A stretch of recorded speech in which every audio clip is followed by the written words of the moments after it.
21 թիվում դուք դիտում եք ապրենք առողջ հաղորդման ամենականացի, ամենատոնական ու ամենաջերմ թողարկումը բարև ձեզ։ Ես Տաթևն եմ Առաքելյան։ Այսօր հյուրընկալել եմ բժիշկ գինեկոլոգ սոնոգրաֆիստ, բժշկական գիտությունների թեկնածու Տաթևիկ Ղուղղջյանին։ Սակայն մինչև զրույցին անցնել ուզում եմ ասել շնորհակալություն սպասարկման համար Klimt Beauty House-ին, տեղեկացնելով, որ այն գտնվում է Գյուրջան 17 հասցեում, հեռախոսահամարն է 077 31 30 74։ Բարի գալուստ, եւս մեկ անգամ շնորհակալ եմ, որ այստեղ եք։ Շնորհակալ եմ, բարև ձեզ։ Մեր տոնական թողարկումն է, հետևաբար այսօր աններելի կլիներ, եթե մենք չխոսենք մասնավորապես կանանց մասին կամ ավելի ճիշտ բացառապես կանանց մասին, եւ եթե մենք ուզում ենք խոսել կնոջ մասին որպես ռեալիզացված օբյեկտ, ապա պիտի ամենաառաջինը հասկանանք, որ կինը պարտավոր է լինել առողջ։ Եվ քանի որ կնոջ առողջությունով է պայմանավորված ընտանիքի, հասարակության, ինչու ոչ նաև պետության առողջությունը, այնպես որ կարևորենք մեր առողջությունը եւ այստեղ շեշտադրենք, թե որքան կարևոր է առողջության գրավականը կանացիության, գեղեցկության, գրավչության մեջ։ Միանշանակ ճիշտ եք, շատ հետաքրքիր նախադասություն ասեցիք ռեալիզացիայի վերաբերյալ կնոջ, որտեղ իրականում կինը, որպեսզի զգա իրան ամբողջովին ռեալիզացված, իրան պետք են երևի թե մի քանի հատկանիշ։ Գեղեցիկ լինել սիրված, սիրել, կարծում եմ ամենակարևոր հանգամանքներից մեկը իր կյանքում դա մայրության բերկրանքը զգալ եւ այդ ամբողջ արդեն կոմպլեքս դառնում է այն, ինչ կինը իրականում ուզում է, որովհետեւ միշտ ասում են չենք հասկանում կանայք ինչ են ուզում, չէ, իրանք ուզում են լինել գեղեցիկ, սիրված, սիրել եւ այդ ամբողջը արդեն շատ կոմպոնենտներից է բաղկացած։ Ես վստահ եմ, որ այս ամենը կիսատ է, նույնիսկ անհնար է, եթե կինը առողջ չէ։ Եվ եթե մենք վերջին տարիներին նայում ենք բժշկության զարգացման տեմպը, այդ գլխապտույտ տեմպը, հստակ կարող ենք ասել, որ սա էլ հնարավոր է։ Մեծ ցանկության, կարևորության եւ այս ամեն ինչը առաջնահերթության բերելով կարող ենք ասել, որ կինը կարող է առողջ լինել։ Երբ Այո, կարող է եւ այսօր դա շատ ավելի հասանելի է, անկախ նույնիսկ երբեմն պնդում են ֆինանսային խնդիրները, հավատացեք, որ ոչ։ Եթե կինը հասկանում է, այստեղ ամենակարևորը ընկալել, հասկանալ, թե ինչումն է խնդիրը եւ ինչ խնդիրներ կարող են ապագայում առաջացնել այն խնդիրները, որոնք անտեսվում են։ Եթե կինը դա ընկալեց, շատ հեշտ կարելի է կարգավորել, որովհետև արտաքին գեղեցկություն այն բոլորը ուզում են լինենք սիրուն։ Սակայն գեղեցիկ լինելու համար անհրաժեշտ է ունենալ առողջ օրգանիզմ։ Այսինքն հիմնականում դա իհարկե մեր հետ կապված նեղմասնագիտորեն դա հորմոնալ ֆոնն է, դա նյութափոխանակությունն է եւ եթե օրգանիզմում կատարվող process-ները առողջ են ընթանում, այդ դեպքում կինը հավատացեք լինում է գեղեցիկ, իդեպ գեղեցիկ ցանկացած տարիքային խմբում։ Այսինքն դա փոխվում է երիտասարդ տարիքում, նախակլիմակտերիկ տարիքում, բայց այդ խմբի տարիքային խմբի համար նա մնում է գեղեցիկ։ Հետևաբար հիմքում այո, առողջությունն է։ Պետք է անցնել տարեկան բուժզնումներ, պետք է տեղեկացված լինել, թե որ խնդիրների պարագայում է անհրաժեշտ դիմել եւ ինչպես կարելի է կանխել։ Այսօր մենք ունենք շատ հասանելի նաև հորմոնալ թերապիաներ, մենոպաուզալ շրջանի հորմոնալ թերապիան, որը ամբողջ աշխարհում կիրառվում է եւ մենք էլ Հայաստանում կիրառում ենք բժիշկներս, ունենք բավականին լավ փորձ եւ այդ ամենը եթե կիրառել գրագետ, այսինքն բոլոր ցուցումները, հակացուցումները հաշվի առնելով, կինը կարող է պահպանել իր երիտասարդ եւ գեղեցիկ տեսքը։ Մենք ուզում ենք լինել երիտասարդ եւ սրա համար չենք խնայում ոչ միջոցներ, ոչ ժամանակ, ոչ մի բան չենք խնայում, նույնիսկ այստեղ արդարացնում ենք նաեւ գեղեցկությունը զոհերը պահանջում պնդումը, բայց մի բան հաշվի չենք առնում, որ մենք չենք կարող ունենալ լավ մաշկ, լավ առողջ մազեր, եղունգներ, առանց կնճիռների դեմք եւ այլն, եթե այս ամենի հիմքում չկա ներքին առողջությունը։ Եվ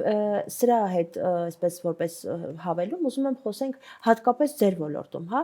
ինչի վրա պիտի ուշադրություն դարձնենք, որ այդ ներքին առողջություն ասելով իսկապես ունենանք այդ ներքին առողջությունը։ Կանացի առողջության գրավականը որտեղից է սկսվում։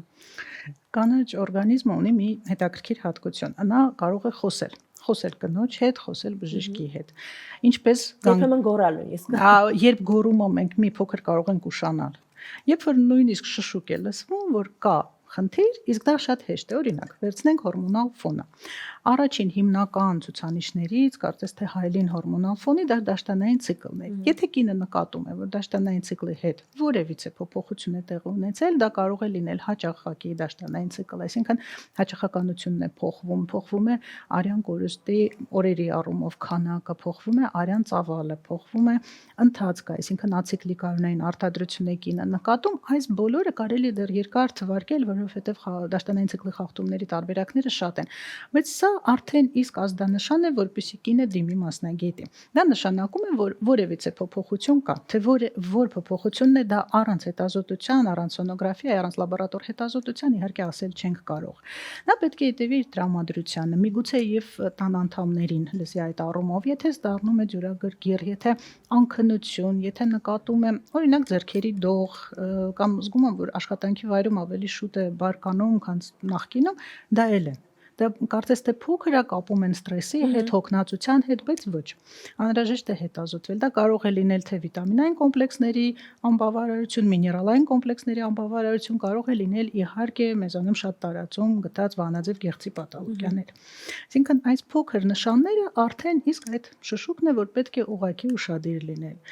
Նույնը վերաբերվում է իդեպ ստամոքսաղիքային տրակտին, մի փոքր շեղվեմ, որովհետև միկրոֆլորան եւ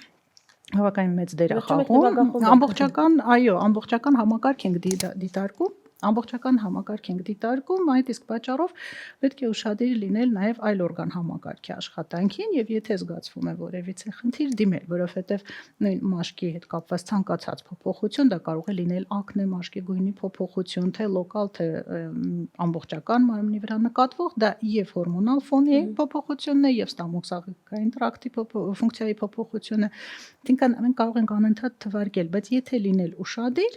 միանշանակ կարելի է խուսափել արդեն իսկ բաց թողած վիճակներից։ Հաճախ մենք նաև այսպիսի սովորություն ունենք, որ ցանկացած խնդրի դեպքում ասում ենք, դե կամուսնանա կանցնի, երեխա կունենա կանցնի, մի քիչ մեծանա կանցնի, հորմոնալ դաշտը կարգավորվի կանցնի, իսկ այդ հորմոնալ դաշտի կարգավորումն էլ ինքն իրեն կանցնի, մրսածությունը կգնա կանցնի, նյարդերը մի քիչ որ հանգստանան կանցնի եւ այլն։ Ամեն ինչ կանցնի, ամեն ինչին հավատում ենք, որ կարող է լինել օգնող, բացի բժշկից։ Հնարավոր է այսպես ինքն իրեն խնդիրները գան ու իրենք էլ իրենց գնան։ Ունենք այդ տեսանկյունը, ճիշտ է, պակաս տարիների ընթացքում, բայց դեռ կա, երբ որ դիմում են երիտասարդ աղջիկները, արդեն իսկ նույնիսկ բժիշկները շատ հաճախ ասում են, որ կանցնի չէ։ Հիշում ենք, որ ապրում ենք այսօր, այստեղ եւ այս պահին առկա խնդիրը պետք է ստանա լուծում, թողնել չի կարելի։ Միգուցե անցնի, հնարավոր է, որ նկատվի որևիցե սիմպտոմ, ինքը անցնի, հետո կինը կարծես թե արդեն նորից լավ է իրեն զգում, ոչ մի բան չի ցավում, ցիկլը նորից կարգավորվել է, բայց այդ փոքրիկ նախանշանը կարող է լինել ուղղակի նախազգուշացում, որ կա նմանատիպ փոփոխության հակում։ Եվ այդ հակումը իմանալով մենք շատ ավելի հեշտ ապագայում կարողանում ենք կանխարգելել, քան եթե մենք ոչ մի բան իհարկե չգիտենք եւ անտեսված է։ Օրինակ շատ պաթոլոգիաներ ունեն կրկնվելու հավանականություն, ունեն կրկնվելու շատ հաճախ կրկնվելու ընթացք, կրկնվող ընթացք։ Այդ իսկ պատճառով եթե մեկ անգամ մեկ սիմպտոմը մենք բացահայտենք, տեղյակ լինենք, մենք ապագայում դա շատ ավելի հեշտ կարող ենք կարգավորել։ Եթե դիտարկենք պոլիկիստոզը շատ հաճախ հանդիպող, մենք անց ենք ասնում բուժում, բայց միշտ տեղեկացնում ենք, որ հնարավոր է ռեցիդիվ։ Հետևաբար կինը, երբ որ ամուսնանում է եւ ունենում է 3-6 ամիս ընթացք սեռական կյանքը ռեգուլար է, սակայն չկա հղիություն, ինքը արդեն մտաբերում է, որ եղել է նման խնդիր, բժիշկը ասել է նմանատիպ բան եւ պետք չի սպասել 1-2-3 տարիներ, որպեսզի դիմել եւ խնդիրը ավելի խորանա։ Պրոլակտինի հետ կապված խնդիրների հետ, որ պրոլակտինը ունի հակում բարձրանալու, մենք կարգավորում ենք, սակայն տալ հստակ պատասխան, որ այլևս դա չի կրկնվի, մենք չենք կարող։ Հետաքրքիր է արդյոք հնարավոր է իմունիտետը այնքան բարձր լինի կնոջ, որ խնդիրը ինքնուրույն հաղթահարի, թե այնուամենայնիվ թեկուզ մինիմալ, բայց բժշկական միջամտություն պետք է լինի։ Կախված է ինչ խնդիր։ Եթե իմունիտետի հետ կապված մենք խոսենք, այդտեղ ավելի արդիական է խոսել բորբոքային պրոցեսների մասին, հեշտոցի դիսբիոզի մասին, այդ դեպքում, եթե վերցնենք բորբոքային ինֆեկցիոն ֆոնը, այո, հեշտոցը ունի տեղային իմունիտետ լակտոբակտերիաներ, որոնք կարողանում են պահպանել նորմալ միկրոֆլորան։ Հեշտոցը ունի ինքնամաքրման մեխանիզմ, դա շատ կարևոր է, որը պաշտպանում է թե որոշակի չափով, բայց շատ փոքր տոկոսային հարաբերությամբ ինֆեկցիաներից եւ կարողանում է տեղային միկրոֆլորան, pH-ը, թթվայնությունը բերել նորմայի սահմանները։ Սակայն եթե ինքը կարողանում է պայքարել, ապա կինը շատ աննշան է զգում կամ նույնիսկ չի զգում գանգատ։ Իսկ եթե կինը նշում է գանգատ, այդ դեպքում արդեն պետք է դիմել, որովհետեւ այն ինչ կարողանում է անել իմունային համակարգը, ես իհարկե տեղային մենակ խոսեցի այս բային հեշտոցի միկրոֆլորայի վերաբերյալ, դա մենք չենք զգում։ Ինչ վերաբերվում է ինֆեկցիաներին եւ վիրուսներին, այո, իմունիտետը շատ մեծ դեր ունի, սակայն եթե պլանավորում է կինը օրինակ հղիություն, ցանկալի է ամբողջական կոմպլեքսը անցնել, որովհետեւ հղիության ընթացքում իմունային համակարգը փոխվում է, նյութափոխանակությունը փոխվում է եւ կարող են որոշակի վիրուսներ ավելի ակտիվանալ, ագրեսիվանալ։ Իսկն դա հարաբերական է։ Հույս դնել, որ իմունիտետը բարձր է եւ կանցնի, դա միայն բորբոքային որոշակի ինֆեկցիոն պրոցեսներին է վերաբերվում եւ այդտեղ շատ բավականին մեծ սահմանափակում կա։ Մեղմ ասած ինքնախապեյություն։ Որոշ չափով այո։ Այսինքն մտածել, որ կա իմունիտետ եւ ես չեմ վարակվի խլամիդիայով, եթե լինի անպաշտպան սեռականանք, դա մի քիչ արդեն ծայրահեղություն է, կամ նույն ձիավը վերցնենք, կամ նույն գեպատիտները բավականին լուրջ խնդիր է։ То есть իմունիտետ ասված է, ինքը շատ հարաբերական եւ պետք է օգտագործվի ճիշտ նպատակով։ Շատ լավ, շնորհակալ եմ շատ, ու եթե մենք ամփոփելու լինենք հաղորդման այս հատվածի զրույցը, հստակ կարող ենք ասել, որ կինը կանացի է, գեղեցիկ է, գրավիչ է, եթե առողջ է, իսկ դրա համար արդի բժշկությունը ունի բոլոր գործիքները հարուստ արսենալը, որպեսզի կարողանա օգնի կնոջը լինել իր ուզած, իր պատկերացրած գեղեցիկը, իր պատկերացրած կանացին։ Միանշանակ ու պահպանելով գենետիկ նախատրամադրվածությունը, պահպանելով տարիքային որոշ սահմանները, դա միանշանակ այսօր կարելի է։ Շատ լավ, շնորհակալ եմ շատ, սիրելի դիտողներ, հիշեցնեմ, որ զրուցակից ես բժիշկ գինեկոլոգ, սոնոգրաֆիստ, բժշկական գիտությունների թեկնածու Տաթևիկ Խորհրդյանն էր։ Մի փոխեք ձեր հեռուստաալիքը, որովհետև առջևում եւս հետաքրքիր ու կանացի զրույց ունենք։ Մեր շատ սիրելի հեռուստադիտողներ, կարծում եմ ինձ հետ պիտի որ այս հարցում համակարծիք լինեք, որ մեր բոլոր հաղորդումներ ու մասնավորապես եւ դրանք տոնական թողարկումներ են, մի տեսակ կիսատ են, եթե դրանք համեմված չեն մեր ամենագեղեցիկ, ամենականացի, ներդաշնակ, ջերմ, այն Այվա կոսմետոլոգիական կենտրոնի հիմնադիր տնօրեն, բժիշկ կոսմետոլոգ Նարինե Այվազյանի վարակիչ ժպիտով։ Այստեղ ինձ հետաքրքիր է, ինչպես է ստացվում, որ դուք միշտ ժպտում եք։ Ձեզ բոլոր հրապարակումներում, բոլոր սթորիներում, հա, եթե այսպես ավելի հայտնի տերմինը ասենք, հաղորդումներում կարելի է տեսնել, որ դուք միշտ ժպտում եք, կյանքում եւս ժպտում եք։ Լավ, այդ ինչպես է պատահում, որ անկախ տրամադրությունից, իրավիճակից դուք միշտ ունեք ժպտալու առիթ։ Во-первых, улыбка – это энергия жизни, во-вторых, мне моя улыбка нравится, и в-третьих, всегда есть повод, чтобы улыбаться и передать положительную, позитивную энергию. И сегодня же тоже повод для улыбки, потому что мы в очередной раз встретились, тем более 8 марта, Международный женский день, и уже нужно улыбаться. Այս թողարկումը, ինչպես որ ակնկալվում է, պիտի ձևաչափով տարբեր լինի, չենք խոսի կամ կփորձենք քիչ խոսել, հա, առողջության ու խնամքի մասին, այլ ավելի շատ շեշտադրումները կդնենք կնոջ ու հատկապես հայ кնոջ վրա։ Եվ ինձ շատ հետաքրքիր է, ըստ ձեզ, ո՞րն է հայ кнոջ յուրահատկությունը։ Я бы попросила не разделить именно армянскую женщину с другими национальностями, потому что женщина, она независимо от национальности, она остается женщиной. И если уж Бог создал вторую половину рядом с мужчиной, значит, она уже индивидуальна. Իսկ ինչ է պակասում կնոջը ու մասնավորապես հայ կնոջը, եթե այս դեպքում ես նորից առանձնացնեմ։ Я считаю, что женщина, у которой есть карьера, есть образование, и она самостоятельная, значит, она самодостаточная. Я думаю, что вне зависимости от национальности женщина должна быть образованной, женщина должна иметь собственное «я», женщина должна иметь свою карьеру, и она должна быть самодостаточной. Եթե մենք այսպես հետադարձ նայենք, տարիներ առաջ, եթե մենք նայենք մեր մայրիկներին, տատիկներին, հա, ավելի ավագ սերնդին, ապա կտեսնենք, որ այն ժամանակ կնոջ կարծրատիպերը, պատկերացումները, նաև առաքելությունը շատ տարբերվում էին այն կնոջից, ով ապրում է հիմա, հա, ժամանակակից կնոջ եւ օրինակ եթե հետադարձ նայենք մեր տատիկներին կամ մայրիկներին, հա, այդ տարբերությունների մասին եմ ուզում խոսենք։ Я очень уважаю поколение бабушек и дедушек, очень уважаю, очень люблю это поколение, но, к сожалению, мы живем уже в 21 веке, потому что поколение бабушек и дедушек – это 20 век.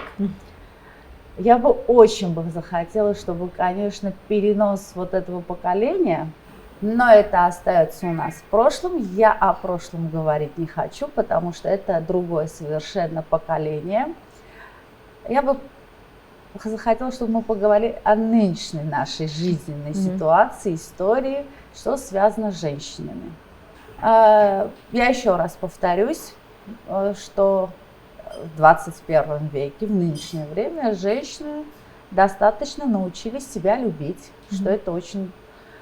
уважительная сторона, и я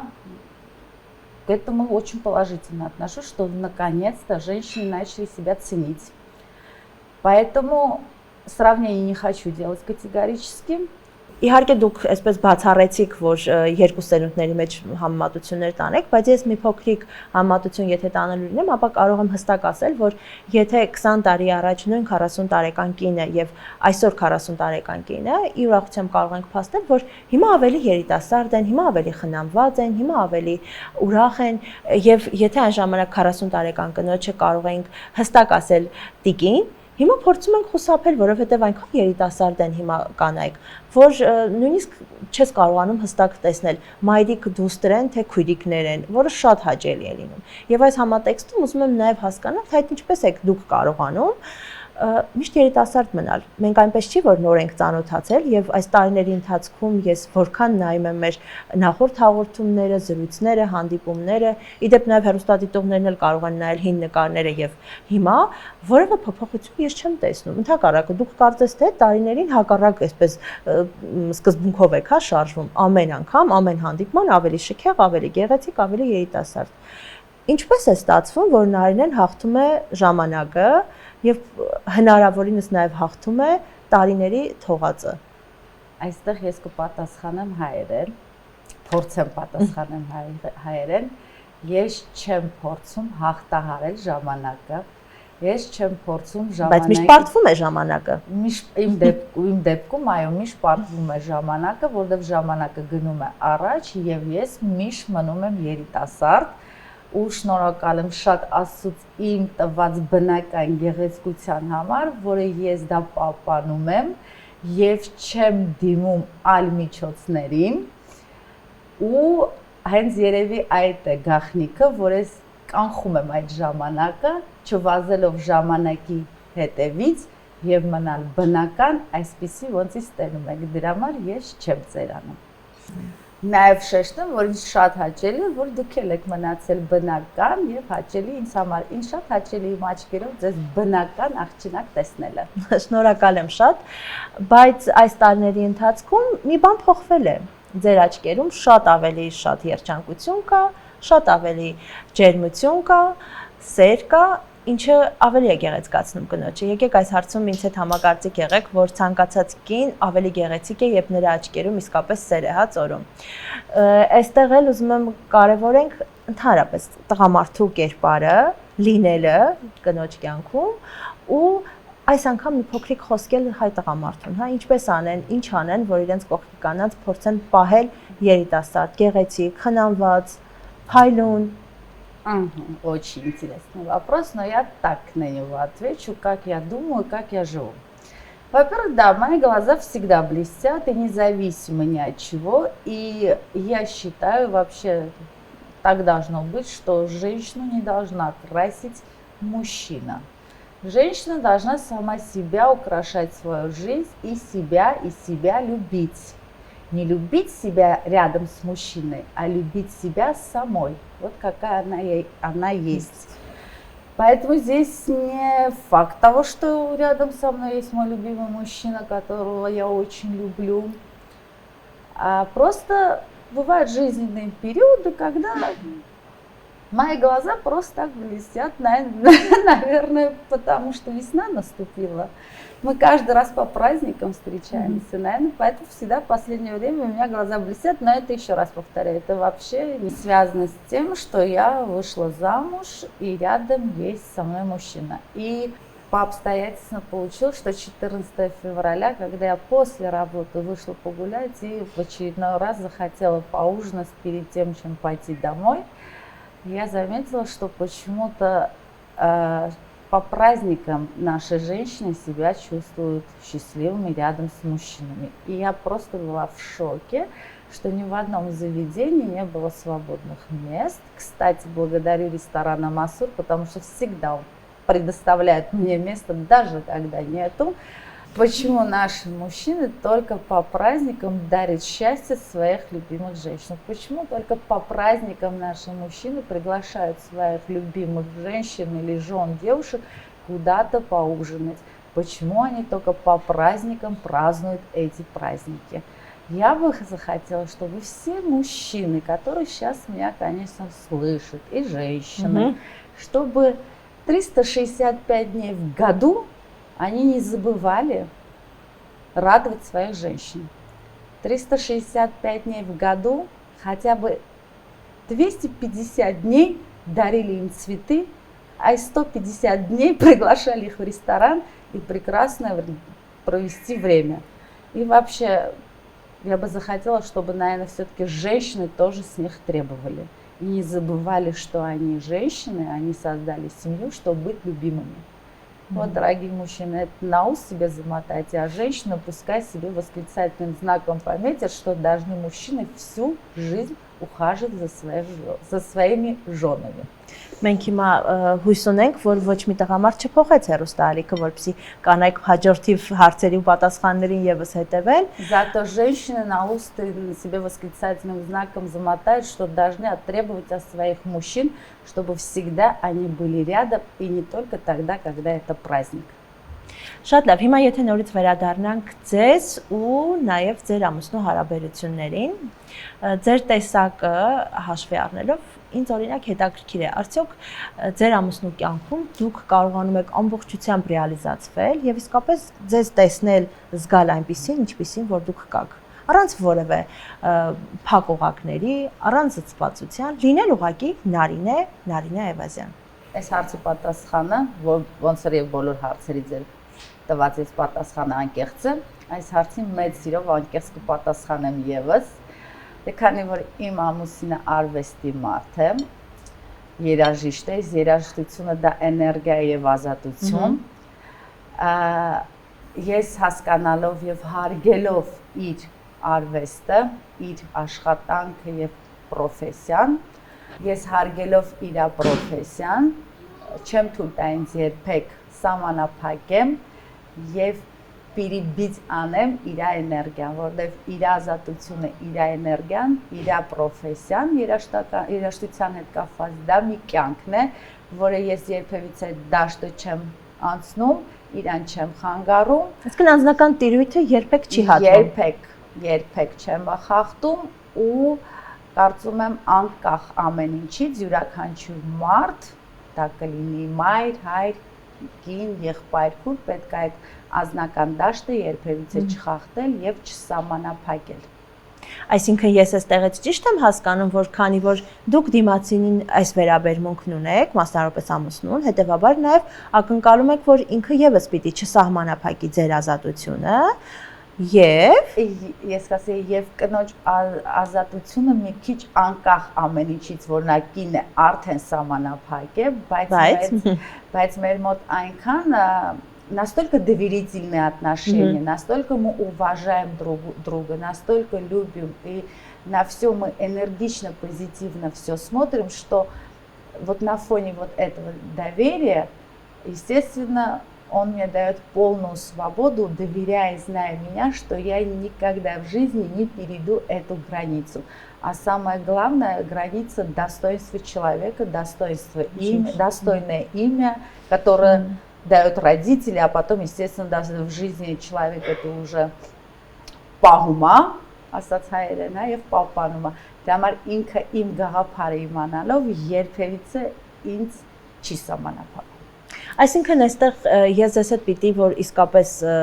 համակարծիք լինեմ, որ միայն սերը պակաս է հարաբերություններում, նաև պիտի լինի հարգանք, փոխվստահություն, միմյանց հասկանալու եւ հարգելու դիմացինի, կարևոր չէ թե ով է, հա, դիմացինը իր ներաշխարը, երազանքները, ցանկությունները եւ եթե լինի յուրաքանչյուրը իր տեղում, ապա հարաբերություններն իսկապես կլինեն լիարժեք եւ հարաբերություններում չեն լինի կոնֆլիկտներ։ Դե այստեղ դες մի քիչ բան փոխեմ, սենց փոխել չավել ճիշտ լրացնեմ։ Դե սերը դա էմոցիա է, դրա համար ավելի ճիշտ սիրո մասին չխոսանք, այլ հարգանքի եւ էներգիայի։ Ես կարծում եմ այդ էներգիան է два պլյուսը, որ մեզ այսպես միացնում է, դառնում ավելի sense քրեակային էներգիա եւ պահում եւ պահպանում է։ Մեր հարաբերությունը անկախ որ մենք տարբեր մասնագիտության տեր մարդիկ ենք։ Այս դեպքում ես ինչ չեմ ների, եթե չտամ այս հարցը, որքան էլ որ պրովոկացիոն կլինի։ Լավ, ինչը կդառնա պատճառ, որպեսզի այդ էներգիան անջատվի եւ այսպես ասած բաժանություն լինի։ Ես երևի մենակ իմ հետ կապված դա չեմ պատասխանի, այլ կլայնացնեմ, ես սենց եմ մտածում, вообще любовь это танец двоих. Когда люди хотят объединиться, даже в публичных местах они танцуют. Во время танца можно все передать, да? И энергию, и эмоцию. Вот в любви, в семейной жизни երբեք պետք է չպակասի այդ պարը, երբ որ այդ պարը, այդ էներգետիկան, այդ ջերմությունը, այդ դուշևն, այսինքն պլիվը, երբ որ պակասում է, անկախ ամեն ինչից, մարդիկ սառում են, հեռվանում են եւ իհարկե բաժանում են։ Ես դրա մասին չեմ մտածում եւ երբևիցե այսքան ժամանակ չեմ մտածել, որովհետեւ մեր մոտ էլ էսենց եւ կարծում եմ հավերժությամբ այդ բույն էներգիան պարային կվայելենք այդ մեր պարային էմոցիան, էներգիան, հարգանքը, սերը միջ խոր ծերություն միասին։ Աստծո օրհնությամբ իհարկե։ Միանշանակ այստեղ կարևոր նկատառում էր, նաև խնդրեմ ասեք, արդյոք ըստ ձեզ սերը վերջ ունի։ Ինչ ավարտվում է սերը։ Այդ դուք ես նույնպես կպատասխանեմ այդ հարցին, եթե այդ պարային կյանքի էներգիան դադարի, սերը կունենա ավարտ, բայց եթե իրականում դա սեր է կյանքում եղել, այլ ոչ всего лишь էմոցիան, իրականում ես ընդունում եմ, որ սերը դա էմոցիա է։ Так в эйфории, знаете, как приходит так, кстати. Кстати, сироарватությունный эффект. Да, ну и это тоже букетный конфетный период, когда в жизни проходит, вот тогда начинается настоящая любовь, настоящее уважение.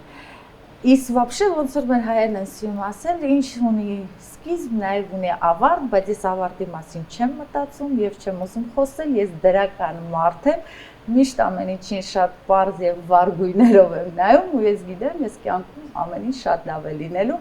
եւ մեր ընտանիքը, մեր սերը, մեր էներգիան մինչեւ խորցերություն հաղթարելու է։ Դե մենք էլ եթե մի 60 տարի հետո կհանդիպենք նորից զրուցելու, այդ ժամանակ դուք ինձ կհիշեցնեք, որ հիշում ես, որ ես քեզ ասում էի, որ խորցերությունում դեռ ունենալու ենք այդ հրապույրը, այդ սերը, այդ պարային ռիթմերը եւ մեր հեռուստադիտողներն էլ կհիշեն, որ 60 տարի առաջ երիտասարդ ժամանակ Նարինեն այսպիսի բաներ ասում ու ես վստահ եմ ու հավատում եմ, որ այդ հանդիպումը ունենալու ենք։ Ես կարծում եմ 2025 թվականին հələ դեռ մենք հանդիպենք ապրիլի 7-ին առանց ինձ այդ հաղորդումը չի ստացվի։ Դե ինչպես սկզբում ասել եմ, մեր տոնական հաղորդումները ունեն այցեքարտ։ Ու կարծում եմ մենք հանդիպենք 26-28 ու ես կարծում եմ Աստված տա ամեն անգամ մեր հանդիպմանը երբևիցե չանդրադառնանք այդ հարցին հակառակ։ Այո։ Դե ինչպես ասացիք, թող Աստծո կամքով լինի։ Հետաքրքիր է, քանի որ դուք շատ անկեղծ եք, հետեւաբար վստահ եմ, որ այս հարցի պատասխանը լինելու անկեղծ, որովհետև նաև հետաքրքիր կլինի մեր հեռուստադիտողի համար։ Արդյոք Նարինեն իրեն համարում է լավ կին ամուսնու համար։ Ես աշխատում եմ իմ ամուսնու համար լավ կին լինել։ Այք ցանկանայի ձեր հաղորդմանը իրան հույր կանչեիք, իհարկե շատ տարբեր բնագավառներում եք գտնվում։ Я меня нет харца, так кажется, мужчина должен на этот вопрос ответить, хорошая я жена или нет. Но я как считаю, что я самодостаточно хорошая жена. Եթե ամուսինը երջանիկ է, եթե կողքի տղամարդը ինքնաբավ է եւ լավ է զգում կնոջ կողքին, դա նշանակում է, որ կինը լավ կին է, որովհետեւ եթե լավը չլինի, տղամարդը չի կարող լինել երջանիկ, ռեալիզացված, գոհ, հետեւաբար այս հարցի պատասխանը կարող եք տալ։ Այս հարցին երևի փոխադարձ պատասխանենք, լավ ամուսինը ինքը իմ համար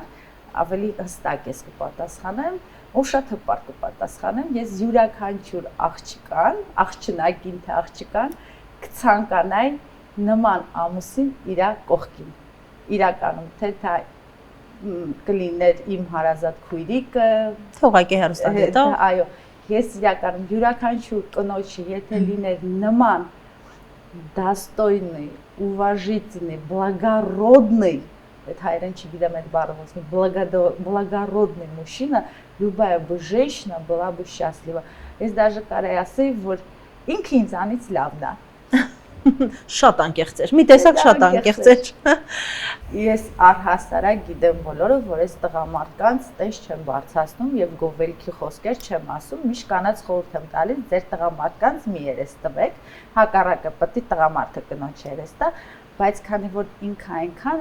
արժեքներ ունի, այնքան հոգեվոր այն աշխարհի մարդն է, որ ես չէի կարա իրան անկեղծ այս օրով այս պահին չգովաբանել եւ չբարձրացնել, թեկուզ հիմա նայեք պրազնիկ է, չէ, մարտի 8-ն է, բոլորը նոր են հիշում իրանց կանած, բայց ես մարտի 8 չեմ նշում իր այդ, որտեղ ինքը բոլորին այդ օրը ուրախացնում է,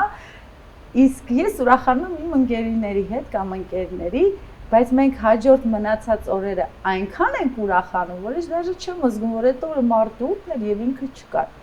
այլ մնացած օրերը այնքան լրացնում այդ մի օրը, չէ, որ ես չեմ զգում ոչ մի праздник, որ ինքը իմ կողքը չի, потому что он душой всегда рядом со мной. Այստեղ կանխեցիք իմ հարցը, քանի որ մեր յուրաքանչյուր տոնական հանդիպումներից առաջ, երբ մենք խոսում ենք թե ինչպես եք նշելու, ինչպես եք կազմակերպելու, նշում եք, որ ձեր ամուսնու աշխատանքից ելնելով այդ օրը միասին չեք նշելու, այլ հաջորդիվ օրերն եք նշելու։ Ուզում եի հասկանալ, արդյոք տխուր չի անցնում, երբ կողքին չի սիրելի տղամարդը, փաստորեն մնացյալ օրերը այնպիսի էներգիայով ու հետաքրքիր, այսպես միջոցառումներով է լցնում ամուսինը, որ միակ օրը ոչինչ որ միասին չենք լինում, հա։ Միակ օրը չի, շատ օրեր մեր տոներ ունենք, որը մենք միասին չենք նշում, դա մարտի 8-ն է, ապրիլի 7-ն է, նոր տարիներ, բայց ես այդ օրերը չեմ զգում, որ ինքը չկա։ Դե եթե մարդու կյանքը ամբողջությամբ տոնական է անցնում,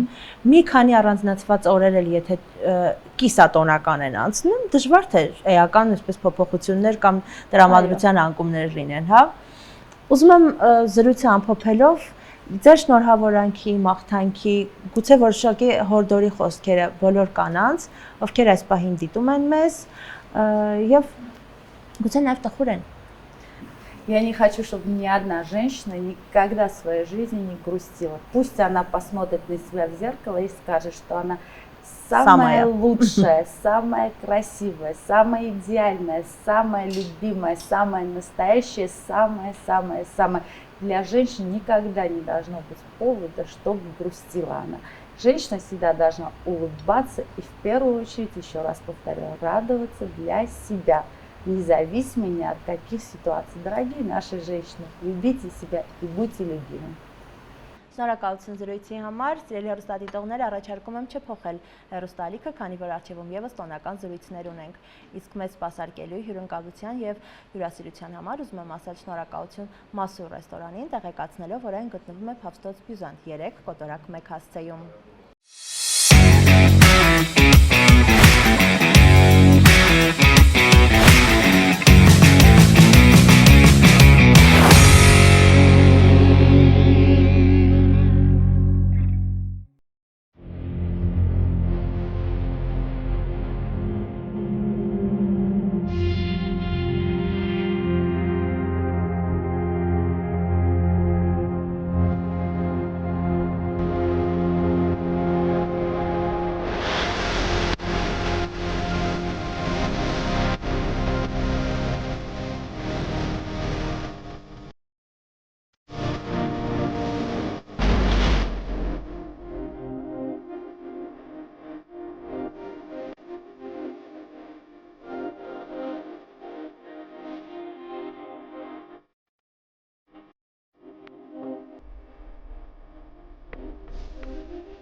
Я прилетела из России на масштабную конференцию по перманентному макияжу, которая проходит в городе Ереван.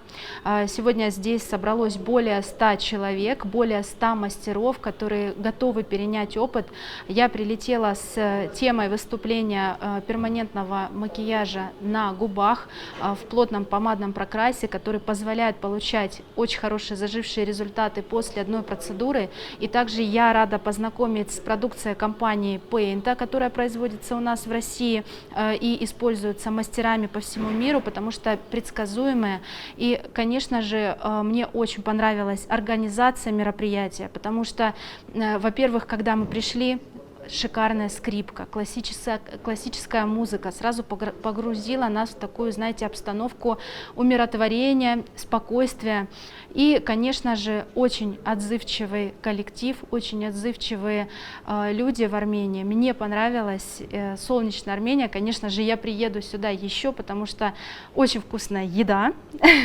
и очень приятная обстановка. Спасибо вам большое за такой теплый, радушный прием.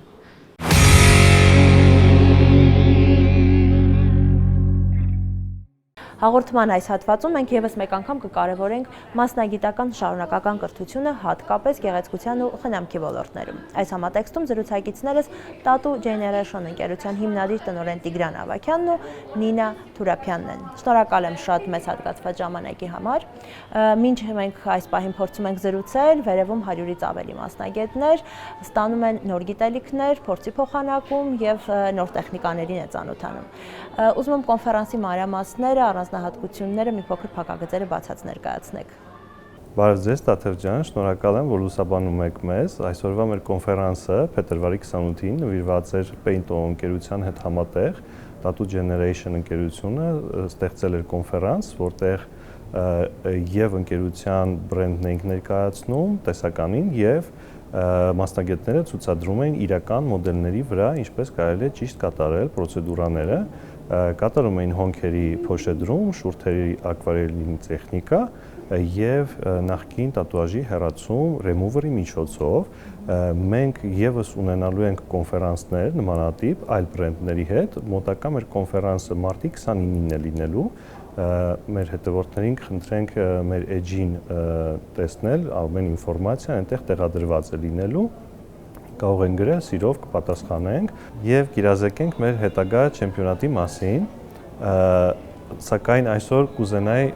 ավելի մանրակրկիտ մեր կոնֆերանսի մասին ներկայացնի հենց մասնագետը, ով մի շարք չեմպիոնատների առաջին տեղ է զբաղեցրել ԱՊՀ երկրներում եւ Հայաստանում, Paint ընկերության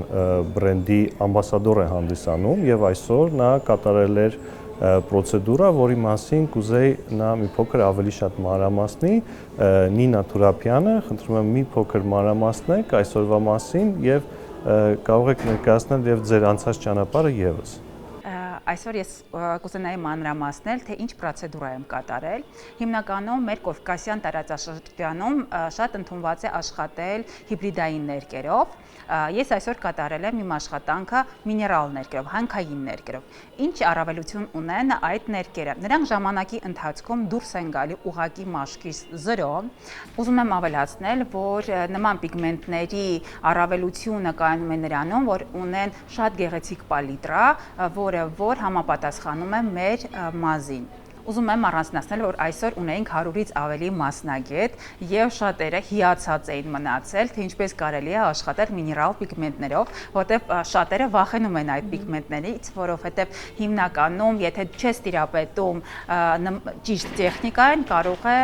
լինել այնպես, որ լավ ճիշտ հետքեր չմնա, իսկ բնականաբար մենք աշխատում ենք կնոջ դեմքի վրա եւ դա մեծ պատասխանատվություն է եւ ամեն ինչ պետք է լինի իդեալական եւ շատ գեղեցիկ։ Ձեր անցած ճանապարհն էլ մի փոքր ներկայացրեք մեզ։ Իհարկե, ես մոտավորապես 10 տարի աշխատում եմ որպես պերմանենտ մասնագետ։ Այս ընթացքում անցել եմ երևի 40-ից ավել մաստեր-կլաս։ Հիմնականում ապրում էի Մոսկվայում եւ աշխատում էի հենց Մոսկվայում,